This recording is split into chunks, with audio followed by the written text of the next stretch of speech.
Évitez de faire de la contamination croisée.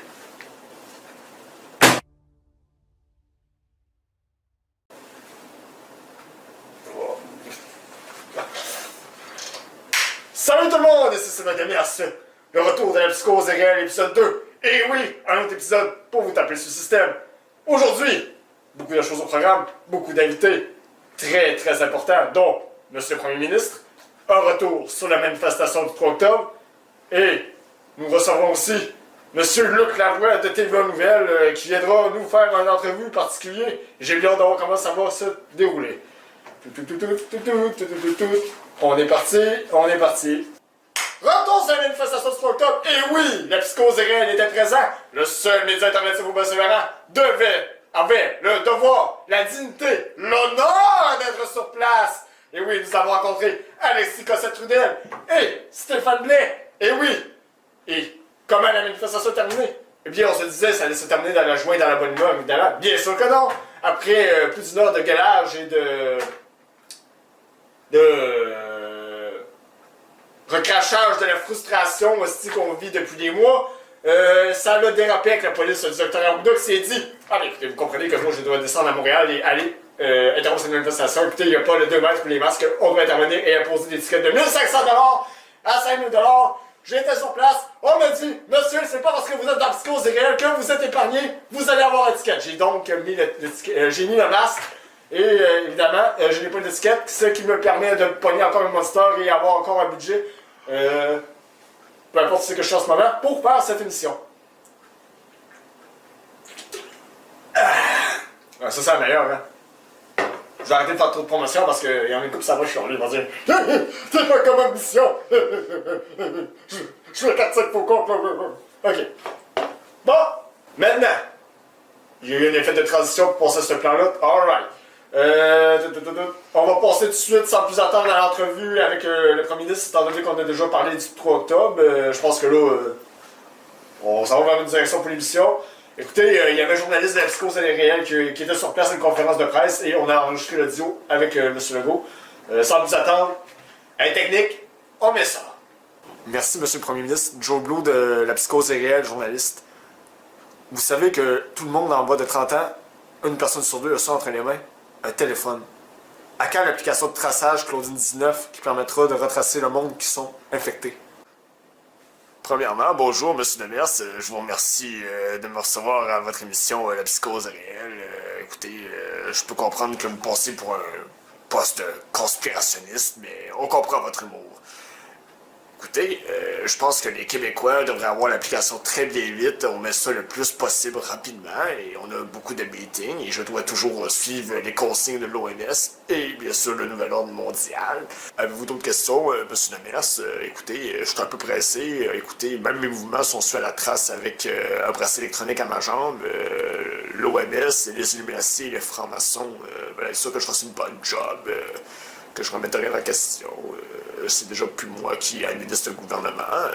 Écoutez, c'est encore beau que je puisse dire ça à un point de presse, mais étant donné que les Québécois sont très dociles, avec Mme Guilbeault, qui donne toujours d'excellents ordres, et je me fie à elle. Écoutez, j'attends votre prochaine question, monsieur. Alors, monsieur le ministre, si on comprend bien, c'est que si j'active mon application et que je croise une autre femme célibataire qui a aussi l'application, alors je serais téléphoné pour me faire tester ma fidélité. Et on voudrait ça au nom du fédéral. Effectivement, M. Joe Blow, l'application est utile pour repérer d'autres gens qui pourraient avoir possiblement le COVID. Écoutez, une grippe avec 1% de chance de risque, on veut pas prendre de chance, on préfère s'occuper de nos personnes âgées. Écoutez, je pense qu'ils voudraient pas qu'on arrête... je pense que pour leur santé, ils comprennent qu'on veut arrêter l'économie, tout arrêter la machine du Québec. Ça a toujours été dans nos meilleures intentions, de protéger nos aînés. Moi, écoutez, en tant qu'aîné, je voudrais déjà que vous arrêtiez d'avoir du fun pour moi. C'est déjà le cas, vous êtes en train, le Québec, de tout arrêter pour moi, ils sont des directives de l'OMS. Écoutez, c'est encore beau que j'y suis encore. Comme je vous ai dit un peu plus tôt, moi, mon bracelet électronique qui me suit partout, puis les enveloppes brunes qui arrêtent pas de défiler, puis les meetings, j'ai plus le temps vraiment de parler. Écoutez, comme j'ai déjà dit, take a glass of wine, everything will be fine. Ma dernière question, monsieur le Premier ministre, ce serait quand vous envisageriez la fermeture de la page du journal de Rimouski et des huluberlus qui la dirigent? Merci pour votre dernière question. Évidemment, nous envisageons avec Facebook toute fermeture en lien avec le journal de Rimouski. Écoutez, moi, des huluberlus et des conspirationnistes, comme vous le savez.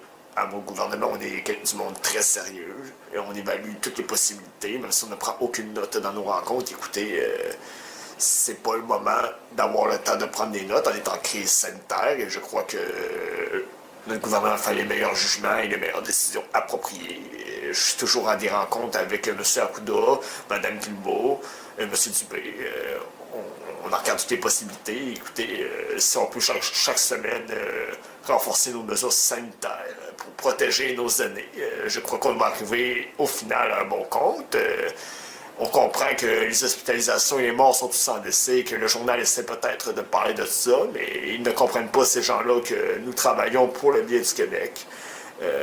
J'espère que Facebook envisagera évidemment la fermeture des pages comme ça. C'est d'un ridicule, M. Joblot. Et oui, c'est ça que j'aurais à dire pour la page du journal de Rimouski.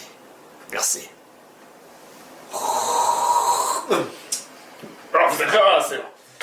Bonjour tout le monde, ici Sylvain Demers pour maintenant la section Le débat est réel. Nous avons Luc Lavoie et le directeur de la page Incorporation avec nous. Monsieur Lepage, bonjour. Monsieur Luc Lavoie, bonjour aussi. C'est encore à mon petit déjeuner. Je vous parle d'Angleterre, de Britannique. Regardez. L'automne est arrivé. À ce qu'on voit, la saison est commencée. Ouais, on va commencer la saison de la chasse aux membres du journal de Rimouski. Non, Luc. Non. Ok. Je voudrais en premier commencer à parler d'économie. Alors, on pourrait commencer par organiser pour un slingshot pour chasser les membres du journal de Rimouski. L'économie, moi, les anges chez eux autres, mon économie. Messieurs, la ville de Rimouski dans le rouge. Qu'est-ce que vous en dites? Si tu veux mon avis, M. Demers, la ville de Rimouski est dans le rouge, c'est sûrement encore à cause des membres de ce journal de Rimouski. Je te taperais ça avec un tape, je te mettrais ça dans le fond d'un trou. Il y en aurait plus de membres du journal de Rimouski. Dernière question. Parce que je suis plus capable. Tu dois avoir un langage de haute qualité avec moi. D'un niveau on va couper ça, puis on en remettra à un mot proche, whatever. intellectuel. Ma dernière question pour le débat est réel. Messieurs, où ça va le journal de Rimouski après tout ce clash, cette haine, cette révolte? Qu'est-ce qui arrive du journal de Rimouski? Écoute, peu importe ce que tu dis, Sylvain, moi ça m'importe un peu. Les anges sont avec moi, puis je vais suivre les anges ou la masse. Et vous, monsieur Lavoie, que pensez-vous de ce qui va arriver? Si vous voulez mon avis, M. Demers, ça va directement dans une tombe d'armée tout aussi pour ma faire tomber au journal de Rimouski 2019-2020.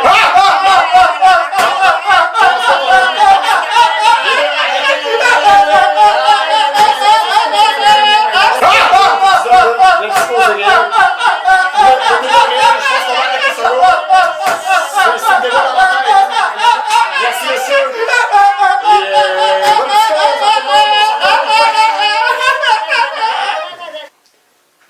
En conclusion, nous avons un bulletin spécial. Le BS de Rimouski a un mot à dire. Pour conclure cet épisode, nous passons dès maintenant à son appel. Ah, monsieur Lepage, merci de m'accueillir pour ce live. C'est bon apprécié, je suis dans mon beau chalet, tu regardes la peinture, regarde la toile ici, c'est à partir de 20$ en huile. Et oui, regarde, c'est de la vraie. Ok, bon ben, écoute, je t'en montre pas plus parce que si, quand je vois que c'est de petites affaires, regarde, j'ai le beau! Oh, tu vas te revoir, là, c'est beaucoup de 20$. Regarde ici, même le parquet, ici, c'est du bois, c'est de vos contribuables, c'est votre argent, si vous faites en plus, ici, que j'accumule pour pas de vos bois-francs, ici, même le parquet, ici. Eh oui, je sais comment ça va pour avoir une adaptation de réel, si je suis pas dedans. Et pour cela, la manif, le 30 femmes. Salut! Puis oubliez pas, en arrivant des 20$, ma gang de petits contribuables. Je vous aime!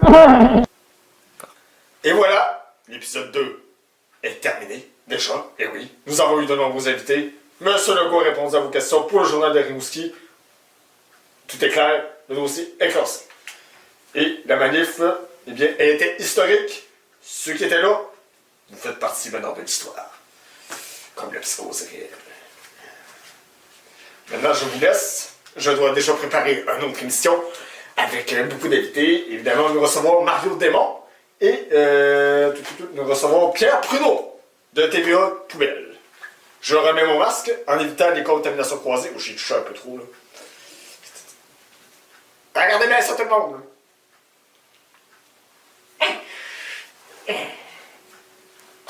Ok. Je cherche mon tuteur. Que la force soit avec vous.